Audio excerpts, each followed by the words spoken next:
straight to Ella. She was the only person who'd understand me. Oh, wow. You look tasty.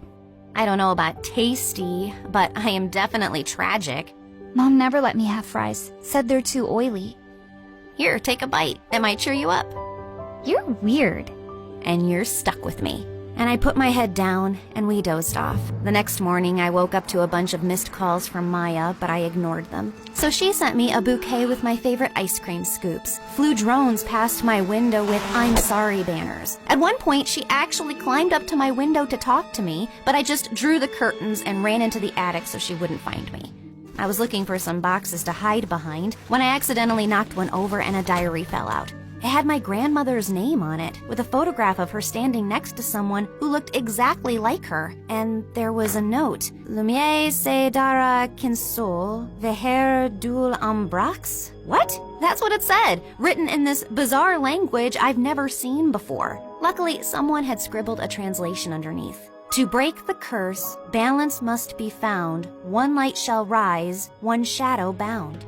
I read more and found out that my grandma had been overshadowed by her own twin too. So she teamed with a psychic named Margot and crafted spells to break the twin curse, a generational cycle where one twin always thrived while the other faded into the background. I knew it sounded ridiculous, but this just couldn't be a coincidence. I was constantly lagging behind Dorian, not because there was something wrong with me, but because I was cursed.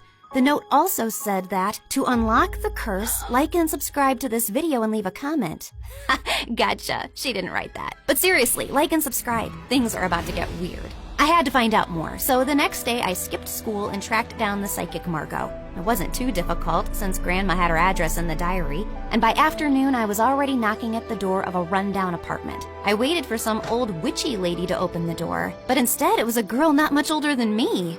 Sorry, I think I must have gotten the wrong address. No, you're in the right place. We've been expecting you. Like me and the spirits. They told me you were coming. You're Nova, right? Hilda's granddaughter. You know me? I know a lot of things. Like it's gonna rain in about 5 seconds and you should come in. And right on cue, it actually started raining. Freaky. Anyway, I walked in and the girl told me she was Margot's granddaughter and her name was Coco Lin. My dad's Chinese and my mom's American. They couldn't decide whether to give me a Chinese name or an English one, so they mashed them together. Kinda has a ring to it if you say it on repeat. Coco Lin, Coco Lin, Coco Lin. Cool, right? I think it's very cool. Like, it's also pretty cool that I'm my grandma's reincarnation. I've retained some of her memories and her power to see the future, talk to ghosts, and read your star chart, yada yada. In fact, before I was my grandma, I was this super rich woman who went on a ship, met this cute artist. He was poor. I was loaded. We fell in love, but then the ship crashed and he died. Like the movie Titanic? What? Never mind. Can we just get to work, please? I gave her the diary, and she invited me into the small room. As I settled into a beanbag, Coco Lin took the diary in her hands. Then suddenly, she threw her head back dramatically. Before I could ask if she was okay, she snapped her head forward like a possessed owl, then started spinning in slow circles. Then she dropped to her knees, flapped forward, and after a full minute of silence, popped back up. All done. The curse is now reversed. Whatever once belonged to your brother is now yours. Wait, what do you mean by reversed? I wanted you to end the curse.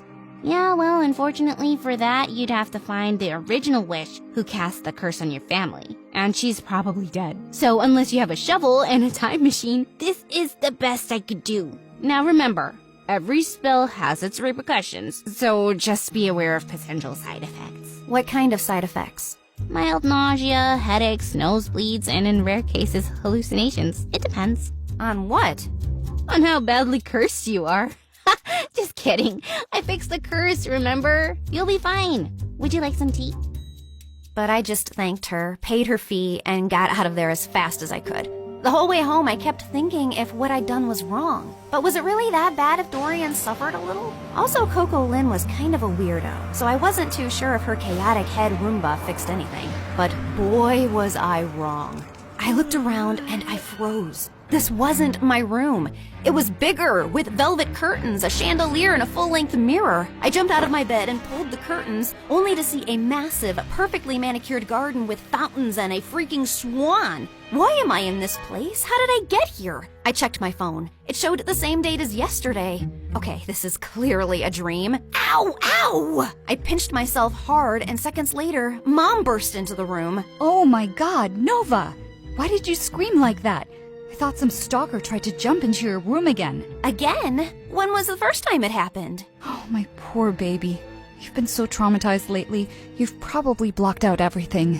It's fine. We can talk about it later. For now, drink your kale.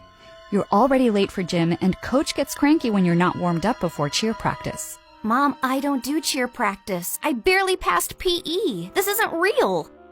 I rushed outside to find Ella's room. She might have answers. But the house was so huge, I had no idea which room was hers and accidentally entered Dorian's. What are you doing in my room? Shut up and tell me what's happening. Are you trying to pull some elaborate joke on me? Who even owns this house? One of your weird rich friends? What are you rambling on about? I'm just living my perfectly miserable life in silence, and you won't let me have that? If your life is miserable, I might as well be an earthworm. You know, I saw this documentary about teen celebrities, and how they all went bonkers at age 18. You should watch it. I think you'll fit right in. You think this is funny? God, just tell me where Ella is and I'll leave. Same place she's always been. Why? Suddenly remembered you have a sick sister who needs your attention? I've always cared about Ella. You don't care about anyone else but yourself, Nova. Now get out and go sign some stupid autographs. I was